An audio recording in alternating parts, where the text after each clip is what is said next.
Maybe you've heard the story about how former atheist Ayaan Hirsi recently and very publicly announced her conversion to Christianity. What would happen if someone as noteworthy as Ali were to get into a public debate with one of her former comrades in arms, the vocal, outspoken, and renowned atheist activist Richard Dawkins? What would it teach us, for instance, about the state of debate over religious belief today? Well, we got an answer to that question this past May when the organization Dissident Dialogues hosted a public debate between Ali and Dawkins in New York. And in fact, I think the exchange points to some interesting facts about the current state of debate about religious belief in our culture today. It certainly points to the usual inherent problems with the case for religious belief as represented in this case by Ali. But I think it also points to some serious weaknesses with the secular movement's response to that case. It especially points to the need for a new secular moral alternative to religious morality. To see how and why, let's review some of the key scenes from that exchange. Starting with Ali's own story about why she decided to convert to religion. Let's take a look at what she said. Just tell us the story how such a famous atheist, someone who had rejected religion, came to call herself a Christian.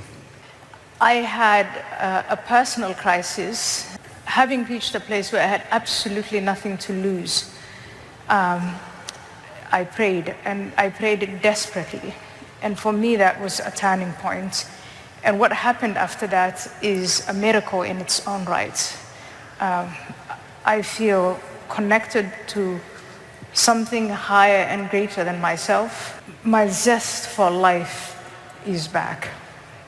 And that experience has filled me with humility, I have to say.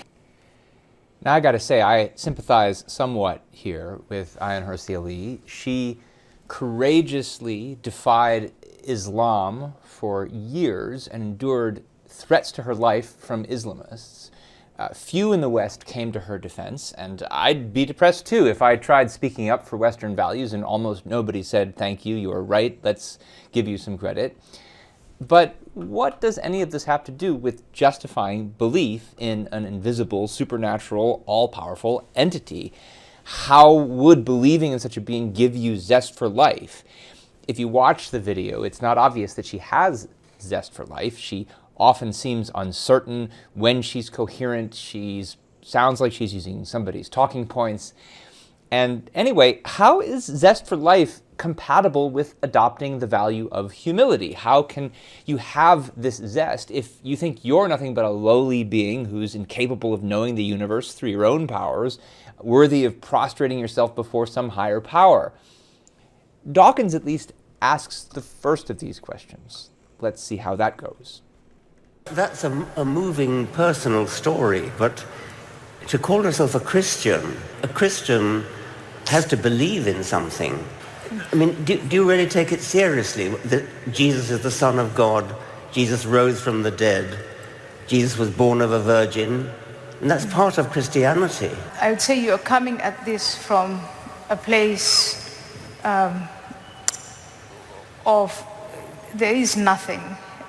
When you accept that there is something and there is a powerful entity, what the vicar is saying no longer sounds nonsensical. It makes a great deal of sense. And not only does it make a great deal of sense, it's also layered with the wisdom of millennia. And so, like you, I did mock faith in general, and probably Christianity in particular, but I don't do that anymore. And again, that is where the humility comes into it. I don't mock it. I think I've come down to my knees to say, perhaps those people who've always had faith have something that we who lost faith don't have. Well, notice how she really half dodges the question here, not directly answering whether she literally believes these absurd-sounding claims that Dawkins has drawn attention to. Instead, she says at most, well, it makes sense to believe them, given my personal crisis. She Doesn't say why. Why does the fact she suffered a personal crisis make virgin birth seem more plausible? At most, she tries to appeal to the wisdom of millennia. Lots of people before me have believed these things. But why are they so wise when the claims in question sound so absurd? She then tops it off with what Ayn Rand called an argument from intimidation, impugning the moral character of the person asking the question here rather than actually analyzing his logic. How dare you mock my views, Richard Dawkins? Have some humility, you prideful so-and-so. None of this actually gets to his question, why think any of this is actually true? And that eventually prompts a certain follow-up from the moderator of this session. Let's take a look. When the vicar is saying that Jesus is the Son of God literally, not figuratively, how do you square that with your highly trained rational mind? Well, it is, again, different planes of perception. So I choose to accept Jesus Christ, the teachings of Jesus Christ, the story of Jesus Christ. I choose to accept that. So on the personal level, the rewards I get, very subjective again, but mine and through choice. Planes of perception? Yeah, that's pretty subjective. She's talking like she's a New Age hippie or a so-called woke activist who talks about their lived experience. It's my lived experience, man, don't question me. The interesting thing here is that she's giving voice to the way I think most people actually try to rationalize blind faith to themselves. I bet you didn't realize that religious believers deep down are really just subjectivists, but so it goes. Part of why I think it is a rationalization is that you can't actually just choose to believe any old thing you like at the snap of a finger. You can, of course, choose to say that you choose to believe something. You can choose to not examine the belief too closely, not look too carefully at what it means, what are its implications, whether it has any contradictions, and by that choice, by a kind of default, you can end up believing some woozy, half-meaningful kind of thing. And I think these are the kinds of reasons people talk about choosing to believe certain things that sometimes even involve contradictions. But you can't just choose at the snap of a finger to believe any old thing you want to, especially with no evidence, especially when it actually contradicts the evidence that you do know about. I mean, suppose I offer you $1 million if only you'll choose to believe that squares are actually circles. Now, you can say to me, you can choose to say to me that squares are circles. You can choose to wax poetically about how wonderfully four-sided is the moon, but you can't actually believe it, not deep down, not in the innermost sanctum of your consciousness. You can't just by an act of will forget the evidence that you've seen of the utter incompatibility between circles and squares. And if your tire goes flat and your life depends on replacing it so that you can drive somewhere safe, you'll still know that a boxy tire just won't do the job. Now, maybe a lifetime of play acting to yourself under the right kinds of psychological stress can help you forget the evidence of your senses, but it's not a choice you can just make in the moment. And saying that it is a choice, especially in a setting like this, I think is a way of trying to rationalize to yourself that, no, this is your autonomy that's at stake. Don't judge me, man. That's the act of the hippie again. At the end, she does say there are some kind of rewards that come from this choice that I don't think you can actually make. What are these rewards? Is it the humility of thinking that you're a worthless human being? Well, she does have a little bit more to say in this regard. Let's listen.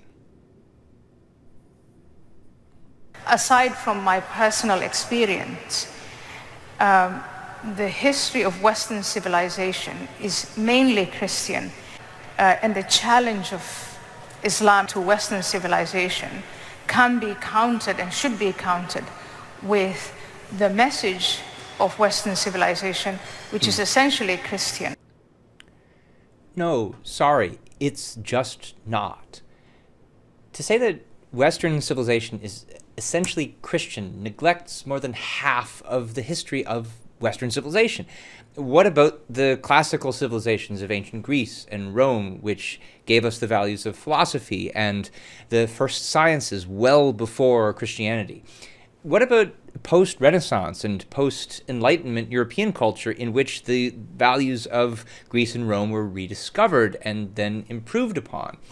Now, Ali has a story that she tells about these kinds of questions in which she draws on a book by historian Tom Holland, who argues that the values of science and individual rights and secularism paradoxically come from Christianity itself. There's all kinds of problems with this story. First, it totally ignores the aforementioned role of Greece and Rome.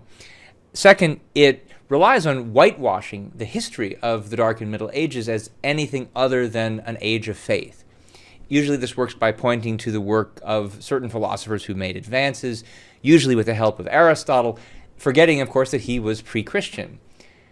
I have to say also, Ali's own rationalization, which we saw earlier in this interview, for her own faith by these completely pragmatic, subjectivistic kinds of reasons, is not helping her case that Christianity really stands for reason, that cherished value of the West.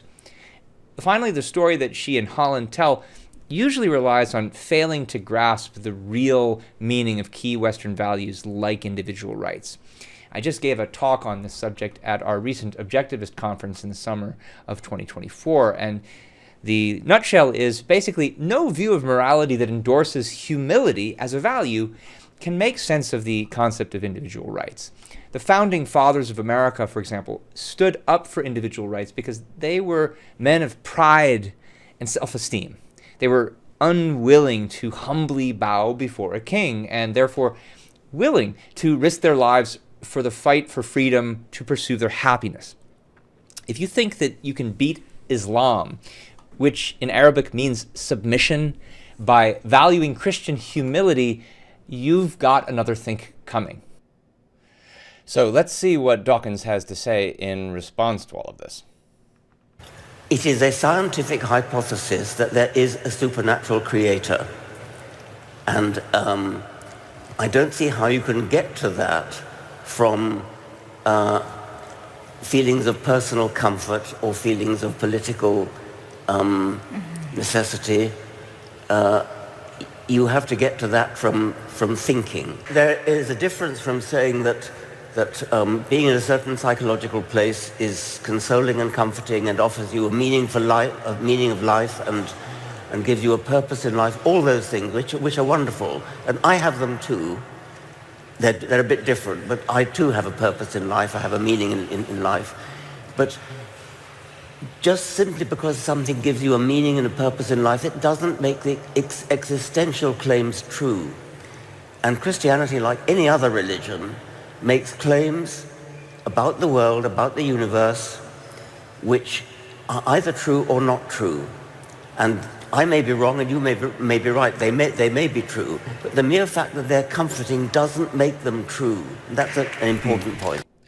Now, Dawkins is absolutely right that feelings do not provide evidence of truth. The fact that some claim gives you a sense of meaning or purpose doesn't actually make it true. But his whole point here applies only if you're talking about a claim that actually makes meaningful claims about the world. And he's going to get into trouble when he concedes as much as he does here that believing in a supernatural entity actually is a scientific hypothesis that makes meaningful claims about the world. It really just doesn't, not in the way that most religious believers think about it. What, for example, is God even supposed to be? If he was supposed to be some kind of man on a cloud somewhere, then the claim would have some meaning that you could test to be true or false. But of course, most religious believers will say that what they believe in isn't something like a man on a cloud somewhere. They say that they believe in an all-powerful, supernatural, all-knowing entity. And what is that even supposed to mean about the world? Take the idea of being all-powerful, for example. What does that mean? Does it mean that you have the power to make a rock so heavy that even you can't lift it? There's just no clear answer to that question because what it means to be all-powerful is simply something that cannot be defined. Generally speaking, when believers try to define God, he's defined by negatives. He's infinite, which means he's not finite. He's supernatural, which means he's not natural. He's all good, which means he's not flawed in any obvious way. Well, what actually is he? What is the positive content to the claim? There's just no answer to that question.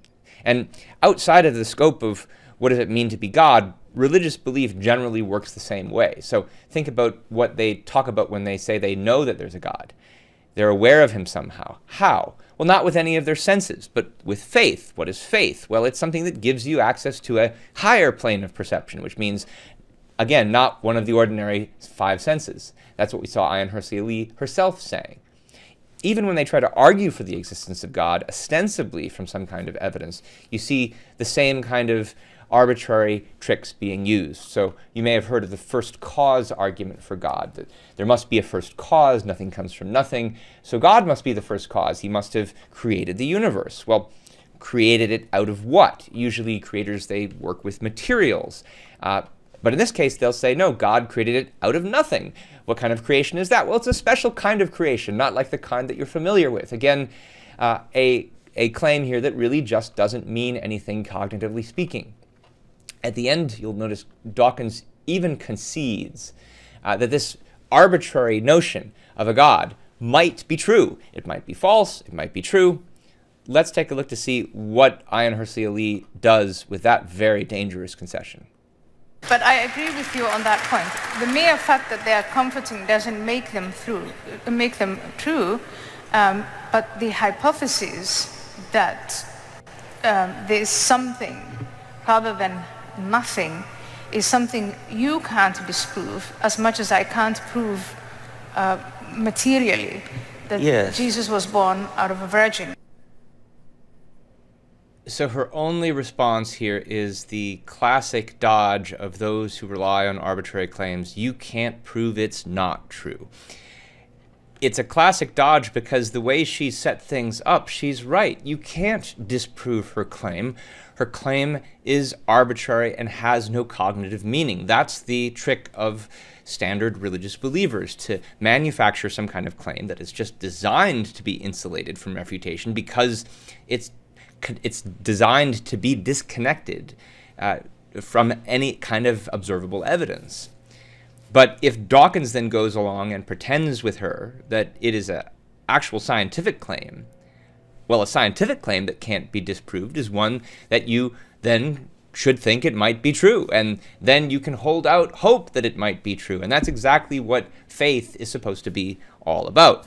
So what about then her idea that there is some kind of positive moral meaning that comes from holding out this hope, that comes from holding on to this baseless belief? Well, here Dawkins does have something to say, but as we will see, it is just not nearly enough. Christianity is obsessed with sin. St. Augustine said that we all inherit the sin of Adam. Jesus was not conceived with semen, that's why he's clear of sin. This is all obvious nonsense. This is all theological bullshit. The idea that humanity is born in sin and has to be cured of sin by Jesus being crucified, Jesus being punished for all our sins. And that is a morally very unpleasant idea. I'm sure you must agree about that. I mean, he's right, of course, that it's bullshit. And it's morally unpleasant, the idea of original sin. But why exactly? And he could say, because we're not morally subject to something that's beyond our choice, so how could we be all born sinners? He could even say it's obscene for someone who's supposedly morally perfect to be sacrificed to sinners. He doesn't say any of that. So how does he deal with the fact that Ayaan Hirsi has the following response? I find that Christianity is actually obsessed with love, and that the teachings of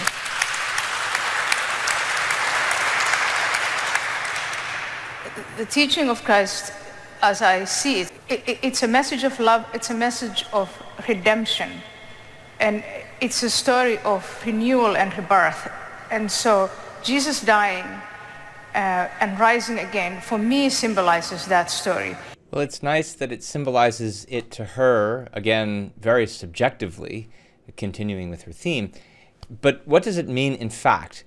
notice that she's dodged the point that Dawkins legitimately raised about original sin. She seems to be fine with the idea that we all inherit sin that we didn't choose. Okay, but if that's the case, how do we understand Christ's love? Christ's love is for all of these sinners.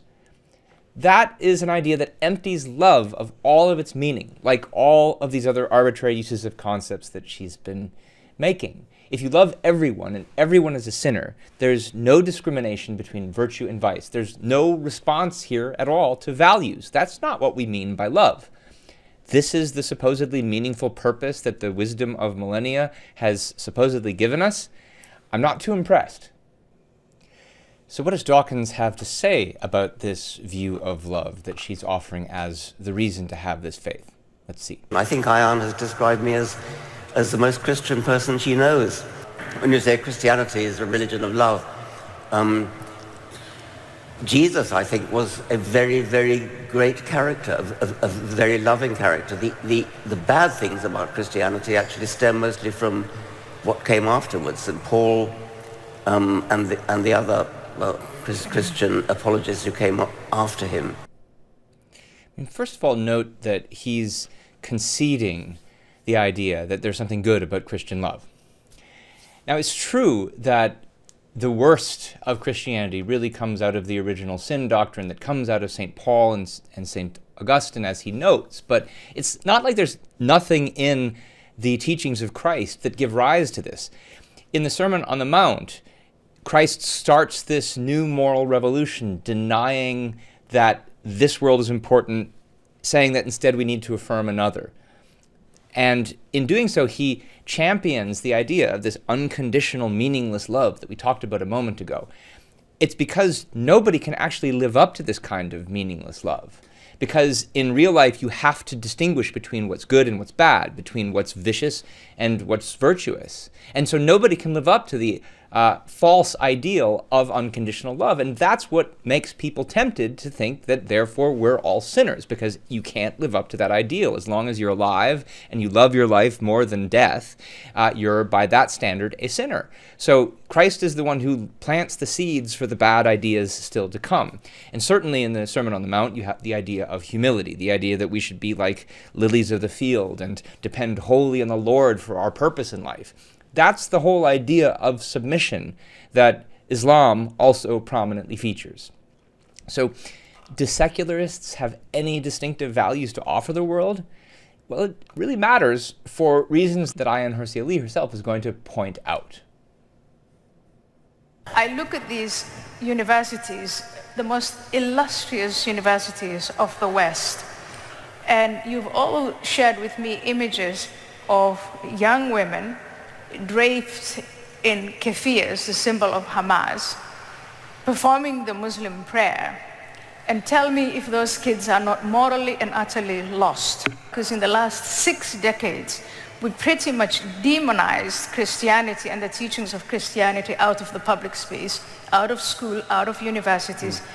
And a vacuum occurred, and that vacuum is now being filled, as G.K. Chesterton said, not because people have come to reason, but because now they'll believe in anything. There are mosques and Islamic centers that have convinced young people here in America and in Britain and elsewhere that Christianity is dead, has nothing to offer, that Western civilization is a moral vacuum, and that they're here to fill it.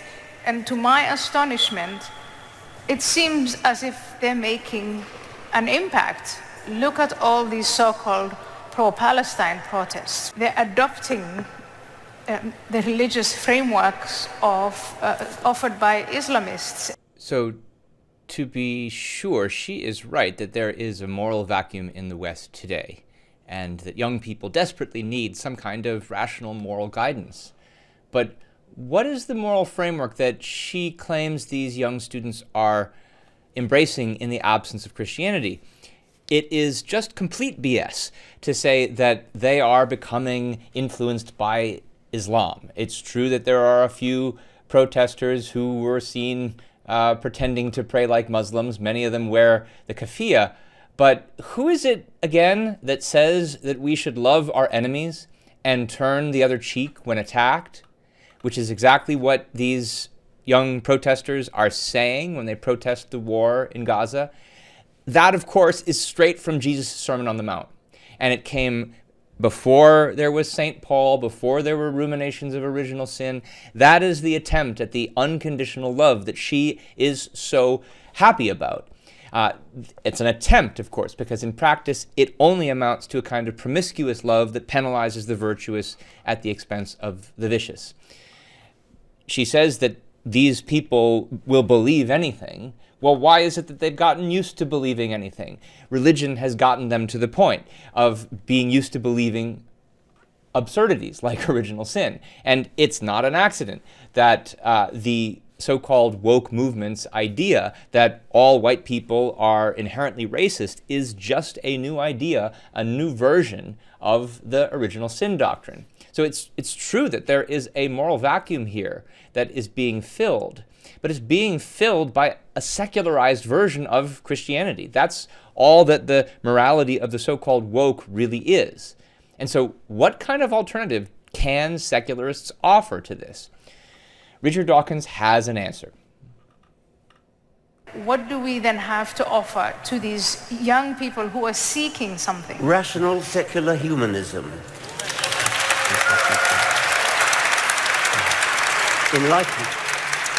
Enlightenment values.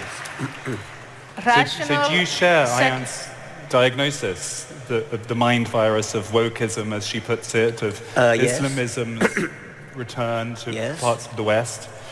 And Enlightenment humanism doesn't seem to have resisted that advance very successfully.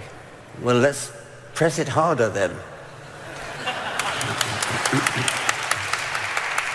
The applause line there wasn't exactly resounding, was it? Why not? Well, he's not really offering much. He's offering a slogan, rational secular humanism. Rational secular humanism doesn't seem to be working. Well, press it harder then. Why isn't it working? And what does it mean to press it harder? What's the content of that ideal? Let's see if he has anything more to say. We have secular humanism, we have rationality, we have moral philosophy. Moral philosophy is how we decide which bits of Christianity we like and which bits we don't, which bits of the Bible we take as being moral and which ones we don't. We cherry pick. And the basis for our cherry picking is modern secular moral philosophy, which is a well-established philosophical discipline, and it's on that basis that we decide what is moral and what is not. We decide in favor of feminism, of all the things that we value today, which do not come from Christianity. They come in spite of Christianity.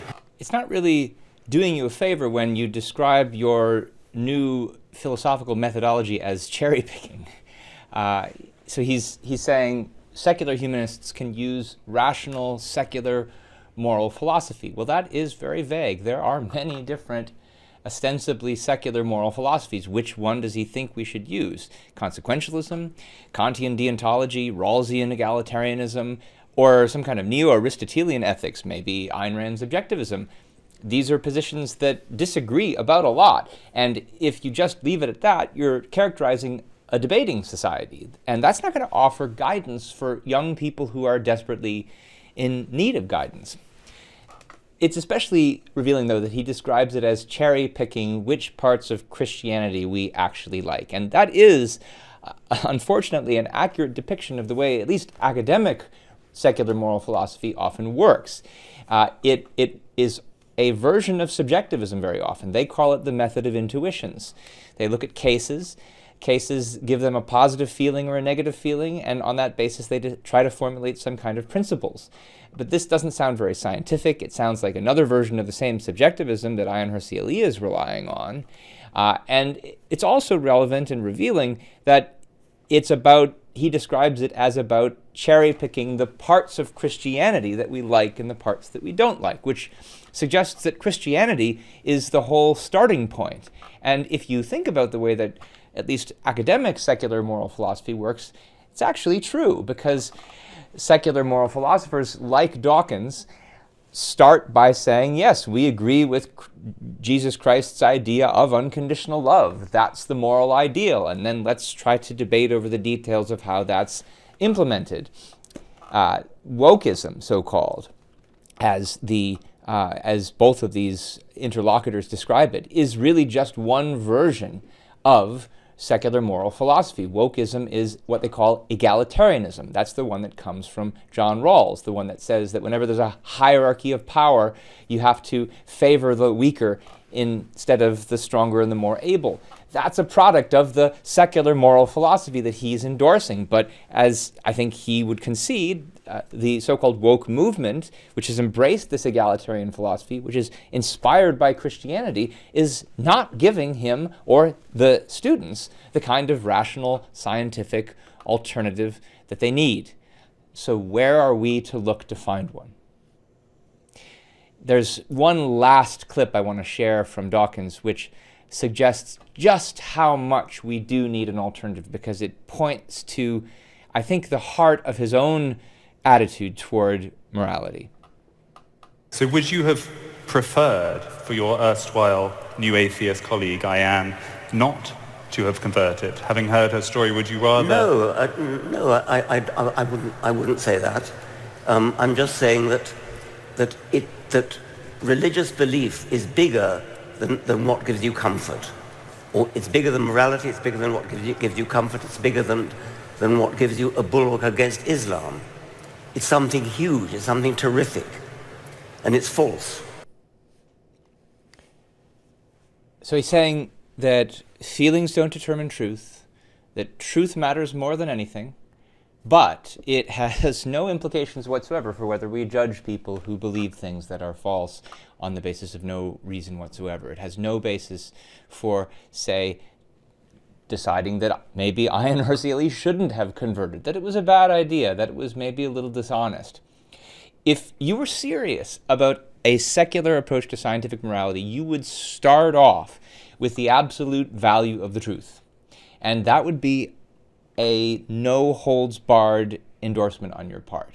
You would define your moral virtues on the basis of it. So, for example, you would think that intellectual honesty is a virtue, and that people who tell themselves comforting lies, that's a form of dishonesty. And no, you shouldn't do it, and you shouldn't convert. And yes, you are dishonestly dodging all kinds of questions in this debate that we've just been having, Ayaan, and you're lying to your audience about how you're offering some kind of alternative to the woke Inquisition. Christianity was the original Inquisition. You're endorsing something that's profoundly evil.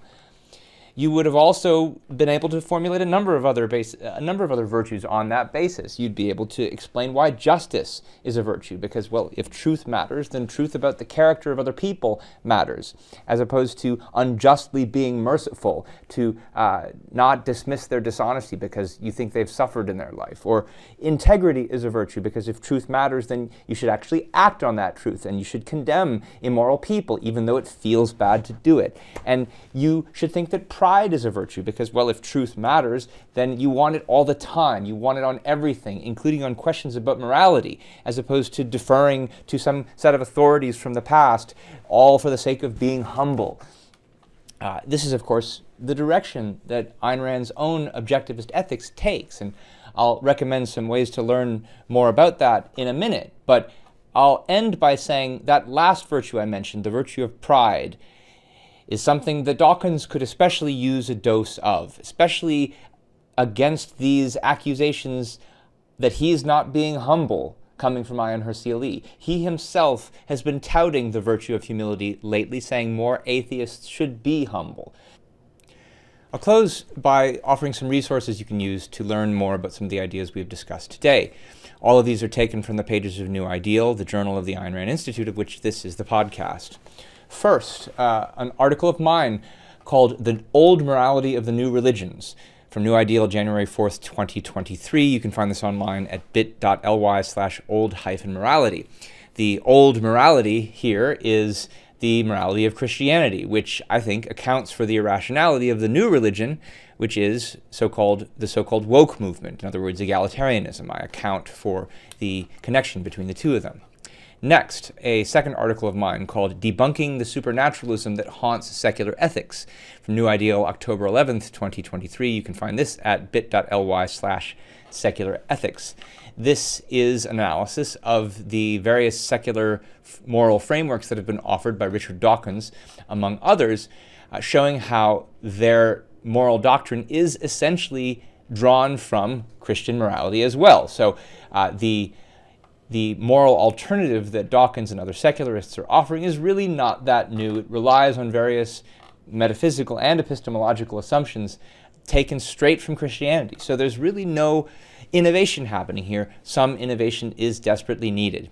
And finally, as an alternative, I want to point you to an essay by my colleague Ankar Gate. It's called Finding Morality and Happiness Without God. It was published in New Ideal, May 4th, 2018. You can find it at bit.ly/finding-morality. This is an account that builds on the idea that I talked about at the end today, that if you really value truth, that if you want to have a secular scientific code of morality, you need to take truth as your centerpiece. You need to build the values of reason into the very content of your moral code, of a rational moral code, and it shows how that can be done using the paradigm cases of scientists and what makes them morally admirable. There's a lot of implications that can be drawn from that. I hope you found my analysis insightful today. I hope you realize that there is an important issue here. There is a moral vacuum that needs to be filled, and that if we want to do it, we need something that goes beyond the alternatives of traditional religion versus today's so-called secular humanism. Thank you.